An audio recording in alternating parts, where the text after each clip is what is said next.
public utility commission, all of that can be disappeared and make it a lot easier for the consumer.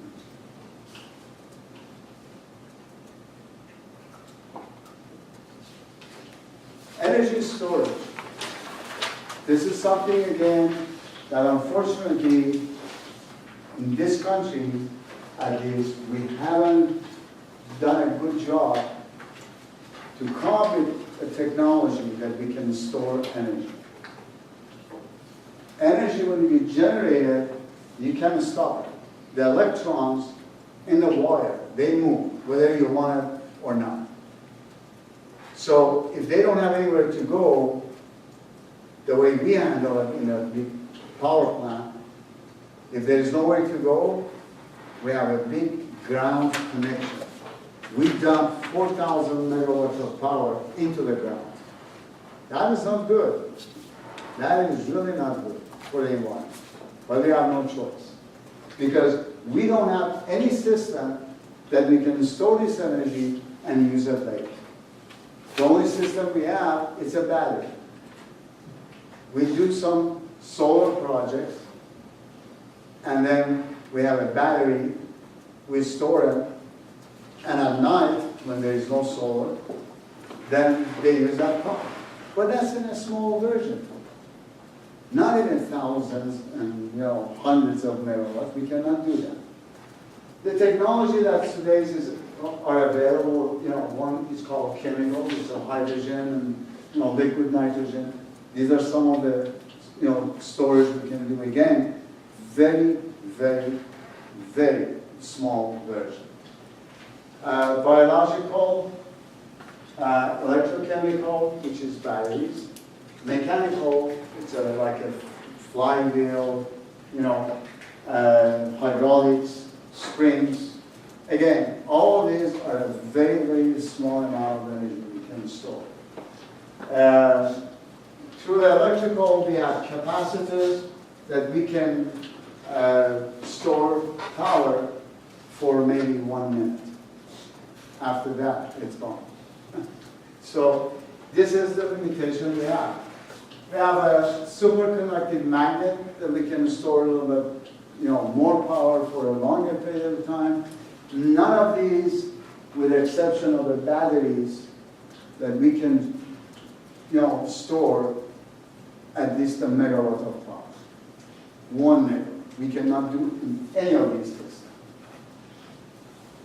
And this is very unfortunate that no money has been spent through research and development of power storage. And we're still lost. These are old systems, and we use them, these systems, as much as we can for very small areas. I wish that we could have done a better job, and we would be able to do a lot more. Now, all of that comes down to a project that I recently did, and I'm going to walk you through it very quickly without getting into the technical part. The importance of a distribution and creating a smart grid and doing this. I got a call in San Diego Airport. San Diego Airport going through a $6.5 billion renovation. Building new terminals, new buildings, new facilities. Originally, they had SDG&E in San Diego, that their utility company, providing power to various parts of this airport. And because it's a small airport, the total usage that they were using in that airport was 7.8 megawatt of power, which means they were paying $6.5 million per year in utility costs.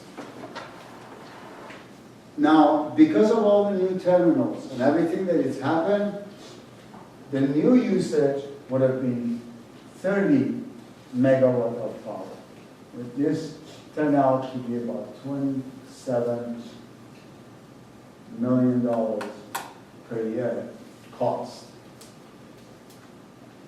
I started 4 years ago by by 2020, this is their usage. And that's what they have to do.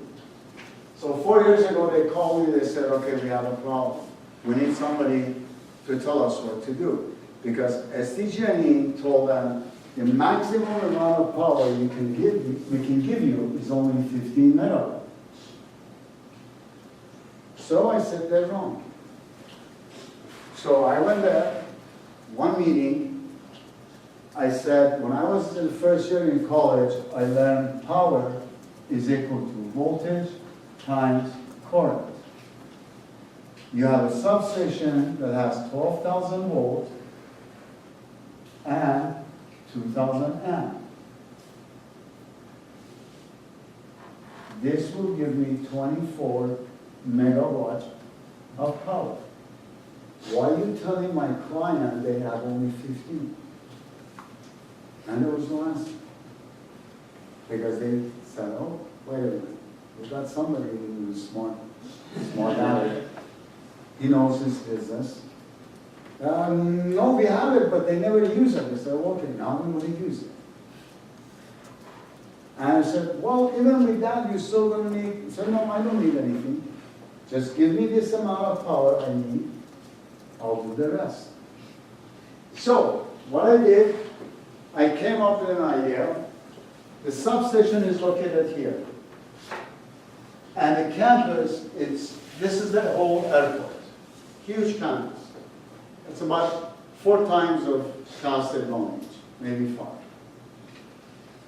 So I created a loop system, taking the power, going around the campus in a perimeter, and coming back.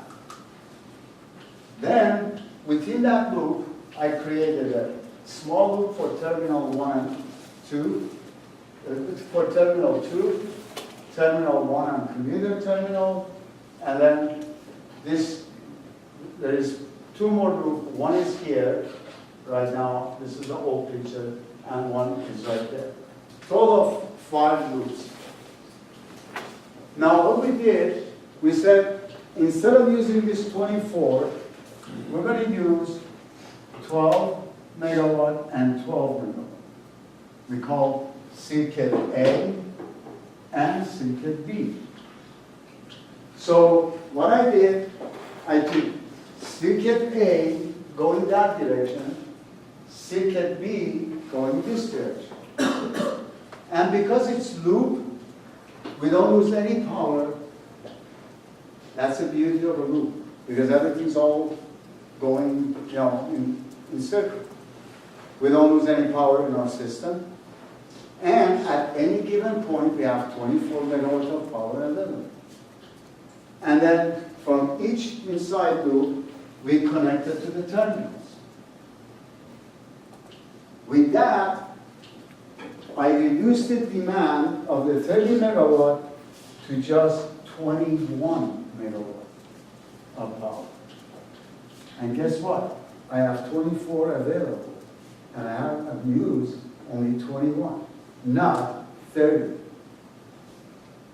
And because the system that I designed is so super energy efficient and allowing us to add 8 megawatt of solar power into our system on the roof of those buildings. So in reality, if you look at this during the daytime, I'm using only 13 megawatt of power. So at the end, if everything's all said and done, the total usage per year comes down to $14 million. I saved them tons of money. So they think I can walk on water. Sometimes I do, but not always. So that is the whole concept. Now, this project never been done in the United States or anywhere in the world. This project is fully automated. It's all underground. And there is a system called